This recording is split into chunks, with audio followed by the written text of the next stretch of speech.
और ईरान एक बार फिर अरब देशों को धमका रहा है। वजह है ईरान के खिलाफ एकजुट होकर इन देशों का संयुक्त राष्ट्र में प्रस्ताव देना।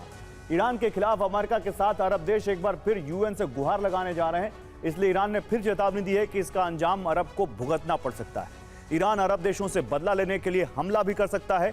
दूसरी तरफ ईरान के खिलाफ अब दूसरे देशों का अभियान भी शुरू हो गया है। ब्रिटेन ने हॉर्मुज के करीब युद्धपोत भेजा है, तो वहीं फ्रांस भी लाल सागर में जंगी बेड़ा तैनात कर रहा है। अपने पड़ोस से अमेरिकी बेस को हटवाना, अपने तमाम पड़ोसी को बारूद से डराना, अमेरिका से दूरी बनाने के लिए मजबूर कर दें। संयुक्त राष्ट्र में अरब देश यूएस का समर्थन ना करें, अरब देश ईरान के खिलाफ अभियान में शामिल ना हो, अरब देशों के लिए हॉर्मुज बंद करने की धमकी दी गई। प्रस्ताव पास हुआ तो ईरान के खिलाफ सैन्य कार्रवाई का कानूनी अधिकार हो। दुनिया का कोई भी देश ईरान की मदद नहीं कर सकेगा। ईरान पर आर्थिक व्यापारिक प्रतिबंध लगाए जा सकते हैं। ईरान ने धमकी दी है कि यूएस का समर्थन करने वाले देशों के लिए हॉर्मुज बंद कर दिया जाएगा। यूएस का समर्थन करने वाले देशों से हॉर्मुज में 2 गुना टोल वसूला जा सकता है। मिसाइल और ड्रोन से ऐसे देशों के अहम ठिकानों को तबाह कर दिया जाएगा। अमेरिका ने माना है कि अब तक हथियारों का सिर्फ 1/3 हिस्सा खत्म हुआ है। अमेरिका ने माना पहले से तय 3554 टारगेट अभी तक नष्ट नहीं हुए।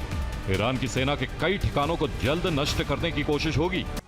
तो हॉर्मुज की तकरार में ब्रिटेन की एंट्री हो चुकी है। ब्रिटेन ने HMS ड्रैगन नाम के डिस्ट्रॉयर को इस इलाके में भेजा है। ये पहले भूमध्य सागर में तैनात था। हॉर्मुज बंद होने के बाद ब्रिटेन ने पहली बार युद्धपोत भेजा है। HMS ड्रैगन को हॉर्मुज के करीब तैनात किया गया। ब्रिटेन का डिस्ट्रॉयर हॉर्मुज से गुजरने वाले जहाजों को सुरक्षा देगा। HMS ड्रैगन एयर डिफेंस देने में सक्षम है। ब्रिटेन का युद्धपोत वाइपर मिसाइल सिस्टम तैनात है। यह युद्धपोत ईरानी हमलों को नाकाम करेगा। इसकी तैनाती से कार्गो शिप टैंकर सुरक्षित रहेंगे। HMS ड्रैगन समुद्री माइंस को नष्ट करेगा। ब्रिटेन अपने युद्धपोत से हॉर्मुज में रूट क्लियर करने में मदद करेगा। ब्रिटेन हॉर्मुज अभियान के लिए और युद्धपोत भेज सकता है। HMS ड्रैगन देखिए, जो हॉर्मुज में रूट क्लियर करेगा, और ब्रिटेन अपने और युद्धपोत भेज सकता है। ब्रिटिश डिस्ट्रॉयर अरब देशों को सुरक्षा भी देगा। रिपोर्ट के मुताबिक पिछले 24 घंटों में इस समुद्री मार्ग से एक भी जहाज नहीं गुजरा। यह वही रास्ता है जहां से आम दिनों में रोजाना 130 से ज्यादा जहाज आते जाते थे। ईरान के खिलाफ कई देश एकजुट हो रहे हैं। चीन के जहाज पर भी हमला किया गया है। ब्रिटेन, फ्रांस हॉर्मुज अभियान शुरू कर चुके हैं। दुनिया में तेल गैस की किल्लत बढ़ती जा रही। कई देशों के जहाज फारस की खाड़ी में फंसे। अरब देश भी लगातार मदद की गुहार लगा रहे हैं।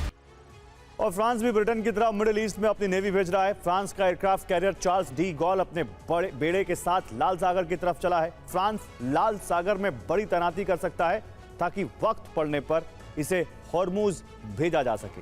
ये लाल सागर में देखिए बड़ी तैनाती, हॉर्मुज अभियान में तैयारी है। ये माना जा रहा है कि ब्रिटेन और कई देशों के साथ मिलकर हॉर्मुज में अभियान चलाने की तैयारी है। हॉर्मुज के खिलाफ अभियान में फ्रांस, ब्रिटेन अब सबसे आगे है।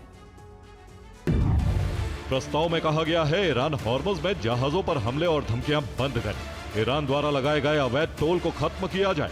समुद्र में बिछाई गई बारूदी सुरंगों की जानकारी दी जाए ताकि नेविगेशन सुरक्षित हो सके।